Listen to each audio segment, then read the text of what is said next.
नेताजी का निधन हो गया है। 82 साल की उम्र में नेताजी ने आखिरी सांस ली है। लंबी बीमारी से वो लगातार जूझ रहे थे और लाखों दुआएं छोटी पड़ गई नेताजी की बीमारी के आगे और वो इस दुनिया को अलविदा कह गए हैं। सीधे सैफई ले जाया जाएगा नेताजी का पार्थिव शरीर। कल 3 बजे सैफई में उनका अंतिम संस्कार किया जाएगा। उससे पहले उनका अंतिम दर्शन के लिए उनके पार्थिव शरीर को रखा जाएगा।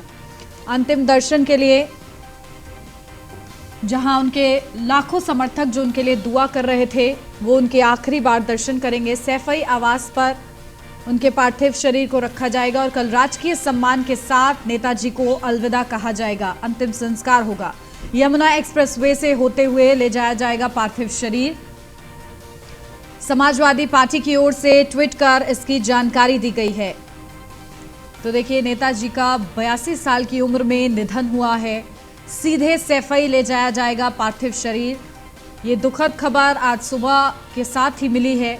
कल 3 बजे सैफई में उनका अंतिम संस्कार किया जाएगा। अंतिम दर्शन के लिए पार्थिव शरीर को रखा जाएगा, जहां उनके लाखों समर्थक जो कि उनसे प्रेरणा लेते हैं वो आखिरी बार अपने नेताजी का दीदार करेंगे।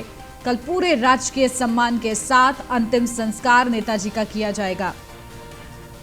तो ये जानकारी ट्विटर हैंडल से सामने आई है समाजवादी पार्टी के।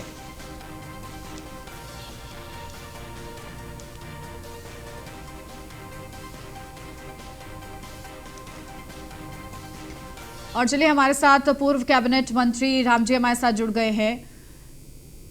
जी बिल्कुल राम जी, देखिए ये दुखद खबर आज सुबह के साथ ही सामने आई है। किस तरीके से अब आगे आप नेताजी को स्मरण करेंगे, याद करेंगे? नेताजी हिंदुस्तान के स्थापित नेता थे। वो समाजवादी कोई किताबों को पढ़ करके नहीं हुए थे। उन्होंने बेबसी, लाचारी, गरीबी को निकट से देखा था। और कोई आदमी एक दिन में नेता नहीं बन जाता। श्री मुलायम सिंह यादव एक दिन में मुलायम सिंह यादव से नेता नहीं बन गए थे। इसके पीछे उनका वर्षों का संघर्ष, उनकी कठिन तपस्या, उनकी जीतोड़ मेहनत, इस सब के पीछे उनका बड़ा भारी योगदान था, जिसकी वजह से मुलायम सिंह यादव देश की राजनीति में स्थापित हुए। वो बेजोड़ नेता थे और उनके निधन से निश्चित रूप से समाजवादी परिवार को ही नहीं, पूरे देश को हानि हुई है, जिसकी भरपाई करना बहुत मुश्किल है। बिल्कुल, देखिए परिजनों के लिए तो दुख की घड़ी है ही, साथ ही वो तमाम लोग जो कि लगातार प्रेरणा लेते थे मुलायम सिंह यादव से, क्योंकि कहीं ना कहीं राजनीति में जिस तरीके का उनका ऑरा रहा है, ये बहुत चुनिंदा लोग ही इस तरीके का मुकाम हासिल कर पाते हैं और ऐसा मुकाम उन्होंने हासिल किया है। तो जिनके लिए वो आइडल रहे हैं, कहीं ना कहीं उन लोगों के लिए भी बेहद ही क्षति वाली ये पूरी खबर रही है। और इसके बाद आगे भी लोग जो है उनके संकल्पों को कहीं ना कहीं आगे बढ़ाते रहेंगे।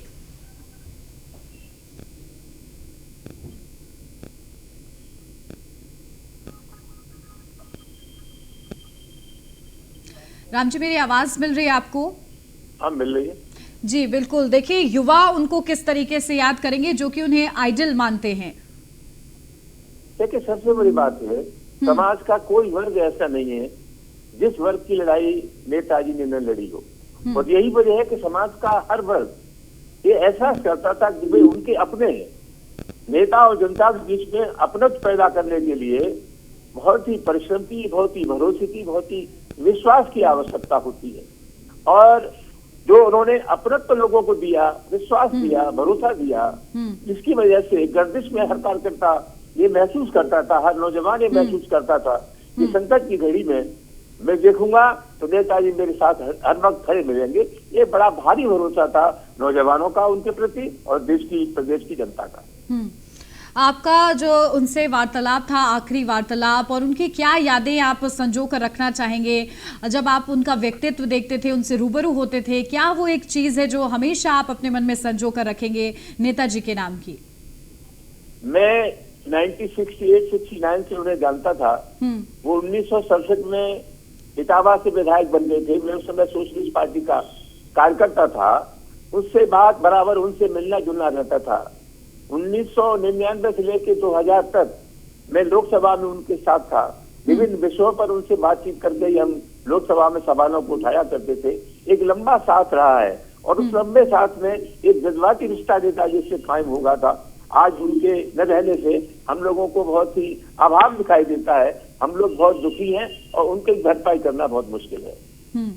बिल्कुल। और देखिए, जब आप उनके साथ रहते थे तो क्या उनके व्यक्तित्व में ये बात झलकती थी कि किस तरीके से वो हमेशा धरती से जुड़े रहने वाले नेताजी थे? और तभी देखिए उन्होंने चुनाव चिन्ह भी साइकिल पर चुना था, और वो शायद इसीलिए चुना था उन्होंने कि उन्होंने शुरुआत उसी से की थी, तो वो इस बात को कभी भूलना नहीं चाहते थे कि उन्होंने शुरुआत कहाँ से की, चाहे वो कोई भी मुकाम हासिल कर ले। देखिए, सबसे बड़ा सवाल क्या है, नेता और कार्यकर्ता के बीच का जो रिश्ता है वो रिश्ता बनता है विश्वास से, भरोसे से, और उस रिश्ते को बनाने में बहुत मेहनत करनी पड़ती है। जनता का विश्वास जीतना बहुत बड़ा काम है। लोग नेता भले ही बन जाएं, लेकिन जनता का विश्वास अर्जित हर आदमी नहीं कर सकता। नेताजी ने जनता का विश्वास अर्जित किया। वो जीते हारे, लेकिन हर परिस्थिति में संघर्ष करते रहे, और उसका परिणाम था कि कभी गिरे, कभी संभले, कभी गिरे। उन्होंने कभी हार नहीं मानी।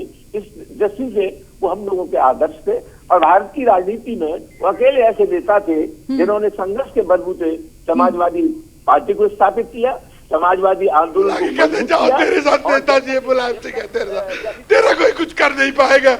हमेशा नेताजी हमारा सम्मान किए, हमारे ये तमाम जो नेता है जो आज कहाँ पहुंचा नेताजी के, कोई राजनीति नहीं, सब कुछ चला गया भैया, कुछ बचा नहीं है।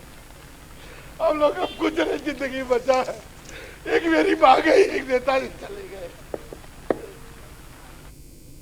तो देखिए, लोग जो हैं बिलख रहे हैं, और इस तरीके की तस्वीरें हर तरफ से सामने आ रही हैं। हर कोई नेताजी के जाने से बेहद ही ज्यादा दुखी है। लगातार हमारे साथ रामजी लाल सुमन जी भी हमारे साथ बने हुए हैं।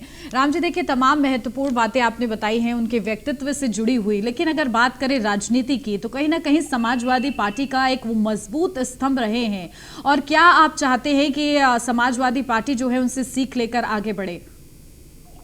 देखिए, महत्वपूर्ण ये नहीं है कि नेताजी 8 बार विधायक रहे, 7 बार सांसद रहे, रक्षा मंत्री रहे, 3 बार मुख्यमंत्री रहे, विधान परिषद विधानसभा में नेता तक रहे। एक राजनीतिक कार्यकर्ता के नाते उससे भी ज्यादा महत्वपूर्ण बात ये मानता हूँ कि 1977 में आपातकाल के बाद कांग्रेस को छोड़ के जो सिर्फ विरोध की पार्टियां थी, उन्होंने जनता पार्टी बना ली।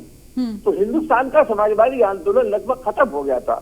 नेताजी का सबसे बड़ा योगदान हिंदुस्तान की राजनीति में है, वो ये है कि 1992 में पूरे देश के बिखरे हुए लोगों को जोड़ करके उन्होंने समाजवादी पार्टी की स्थापना की।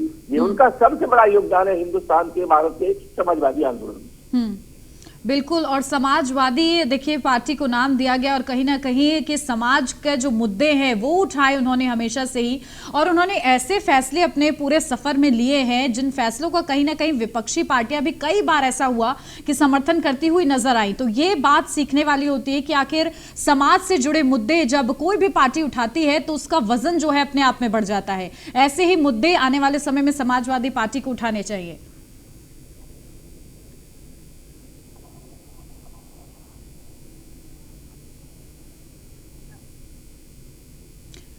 राम जी, क्या कहेंगे आप इस पर कि किस तरीके से आगे मुद्दे समाजवादी पार्टी को उठाने चाहिए, जैसे समझो कि सीधा सीधा समाज से जुड़ाव रखें? ठीक बात पूछी आपने। हम जब जनता को जोड़ने की बात करते हैं तो जनता को जोड़ने के लिए ये बहुत जरूरी है कि हम न सिर्फ कहें, उनके जो मुद्दे हैं, उनकी जो परेशानियां हैं, उनके साथ अपने को जोड़े। जनता हमारे साथ जब जुड़ती है, जब संकट में, मुसीबत में हम उनके साथ खड़े होते हैं, परेशानी में उनके साथ जानते हैं, हमारे आचरण से, हमारे व्यवहार से कोई जुड़ता है। हमारे खाली भाषण देने से कोई नहीं जुड़ सकता। और नेताजी में सबसे खास बात ये थी कि वो जो वर्ग परेशान होते थे, उन परेशान वर्गों के दुख सुख में शामिल होकर के उनमें भरोसा पैदा करते थे कि मैं उनके साथ हूँ, उनके साथ है। यही उनकी ताकत थी, यही उनकी शक्ति थी। बिल्कुल। और देखिए, इस शक्ति को हमेशा स्मरण रखने की जरूरत है। नेताजी भले ही आज इस दुनिया को अलविदा कह गए हों, लेकिन उनकी सीख को आगे ले जाना एक बड़ी चुनौती रहेगी कहीं ना कहीं समाजवादी पार्टी के लिए। राम जी जी बिल्कुल। समाजवादी पार्टी के सामने सबसे बड़ा सवाल यह है, जिस परिश्रम से, जिस मेहनत से उन्होंने पार्टी बनाई, आज उनके पुत्र श्री अखिलेश यादव समाजवादी पार्टी के अध्यक्ष हैं, और मुझे खुशी है कि उनमें क्षमता है, नौजवान है, कर सकते हैं। लेकिन आज हम जो समाजवादी हैं, उनके सामने सबसे बड़ा सवाल यही है कि जो अरमान, जो सपने उन्होंने बोले थे उनको हम पूरा करने का काम करें। बिल्कुल, बहुत महत्वपूर्ण बात आपने कही राम जी कि वाकई जो उनके अधूरे ख्वाब अभी रह गए हैं राजनीति से जुड़े हुए, आगे उनको पूरा करना है। देखिए आज पूरा देश जो है उनको याद कर रहा है, हर किसी की आंखें नम है इस खबर के बाद से ही। राम जी बहुत शुक्रिया, खास जिस तरीके से आपने जो उनके साथ आपका खूबसूरत रिश्ता रहा है वो आपने बयां किया हमारे दर्शकों के सामने। तो आज ये बेहद ही दुखद खबर के साथ दिन की शुरुआत हुई जहां नेताजी का निधन हो गया। राजनीति का एक युग इसे कह सकते हैं कि उसका अंत हो गया इस खबर के बाद से ही। अंतिम दर्शन के लिए आपको बता दें उनका पार्थिव शरीर जो है रखा जाएगा, क्योंकि अभी लाखों लोग ऐसे हैं जो कि लगातार उनके लिए दुआ कर रहे थे, लेकिन लाखों लोगों की दुआएं छोटी पड़ गई उनकी बीमारी के आगे और नेताजी इस दुनिया को अलविदा कह गए हैं। कल पूरे राजकीय सम्मान के साथ नेताजी को अलविदा कहा जाएगा। यमुना एक्सप्रेसवे से होते हुए ले जाया जाएगा उनका पार्थिव शरीर और ऐसे में आखिरी सफर पर वो रहेंगे। समाजवादी पार्टी की ओर से ये ट्वीट किया गया है और ये महत्वपूर्ण जानकारी साझा की गई है उनके समर्थकों के लिए, उनके चाहने वालों के लिए कि सीधा सैफई ले जाया जाएगा पार्थिव शरीर को। कल 3 बजे सैफई में अंतिम संस्कार किया जाएगा नेताजी का और पूरे राजकीय सम्मान के साथ उन्हें आखिरी अलविदा कहा जाएगा। तो देखिए बेहद ही दुखद ये खबर है, लेकिन नेताजी की जिस तरीके का व्यक्तित्व है वो राजनीति में आगे कायम रहे, ये एक बड़ी चुनौती समाजवादी पार्टी के लिए होगी कि वो कैसे नेताजी के जो अधूरे ख्वाब हैं उनको पूरा करती है। तो देखिए यमुना एक्सप्रेसवे से होते हुए ले जाया जाएगा पार्थिव शरीर नेताजी का। समाजवादी पार्टी की ओर से ये ट्वीट किया गया और उन्होंने 82 साल की उम्र में अंतिम सांस ली है। लंबी बीमारी से नेताजी जूझ रहे थे और 93 दिन के बाद नेताजी ने देखिए दम तोड़ा है। लगातार उन्होंने लंबी लड़ाई लड़ी, चाहे फिर वो बीमारी से हो या फिर राजनीति में हो, किस तरीके से चाहे समाजवादी पार्टी की नींव रखने की बात हो या फिर उस राजनीति में एक खास मुकाम हासिल करने की बात हो, हर किसी बात में नेताजी का कोई जवाब नहीं था। और ऐसे जब नेता इस का अंत हुआ है, इस युग का अंत हुआ है,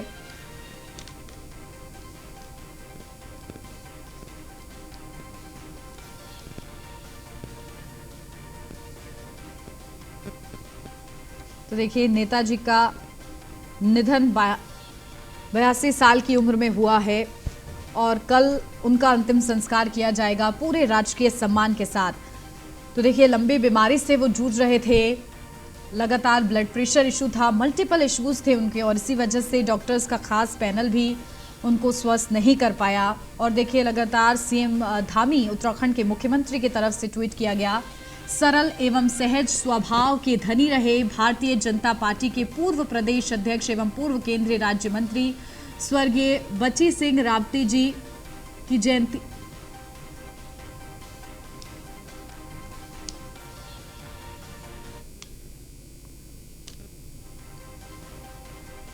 तो देखिए जहां हर कोई याद कर रहा है, चाहे प्रधानमंत्री हो, सीएम योगी आदित्यनाथ हो, हर किसी ने ट्वीट कर नेताजी के निधन पर दुख व्यक्त किया है और अपनी शोक संवेदनाएं प्रकट की हैं। हर कोई इस खबर से दुखी है, चाहे फिर वो विपक्षी पार्टी ही क्यों ना हो, सत्ता पार्टी ही क्यों ना हो, क्योंकि नेताजी का व्यक्तित्व ऐसा था कि वो सबको जोड़कर चलते थे, सबको साथ लेकर चलते थे और एक कहा जाता है जिसे एक हेल्दी राजनीति वो कहीं ना कहीं करते थे। और ये बहुत चुनिंदा लोगों में ये खासियत आ पाती है, वो खूबी थी नेताजी में। लेकिन एक राजनीति के खास युग का अंत हुआ है नेताजी के निधन के साथ ही।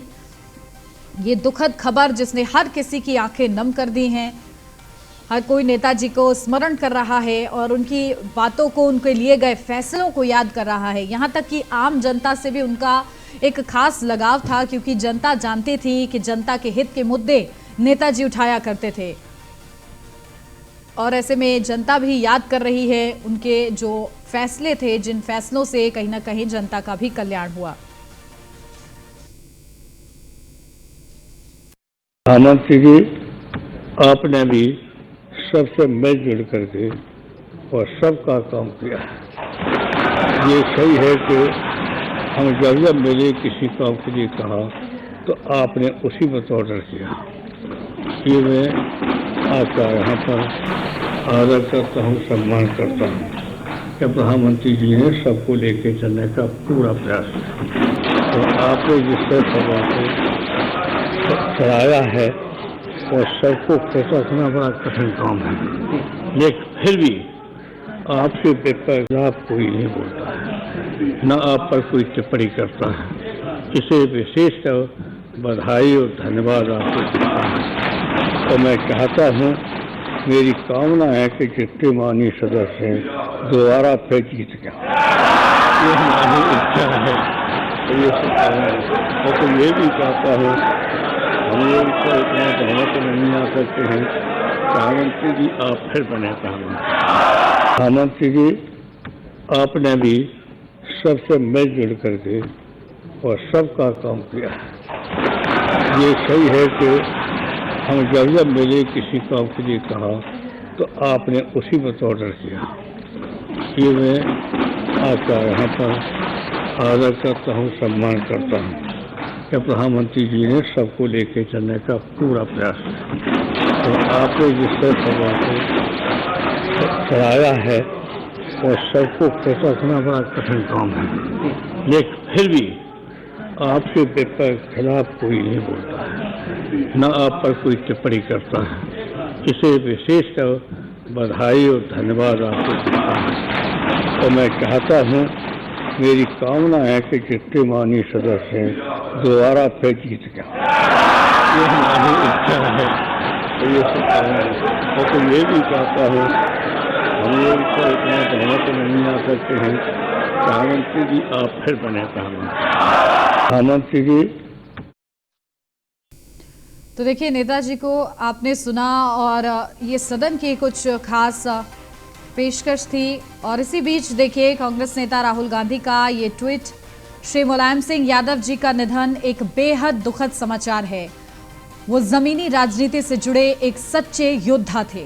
तो देखिए, कांग्रेस नेता राहुल गांधी की तरफ से उन्हें एक सच्चा योद्धा बताया गया, जहां आज उनके निधन पर हर कोई दुखी है।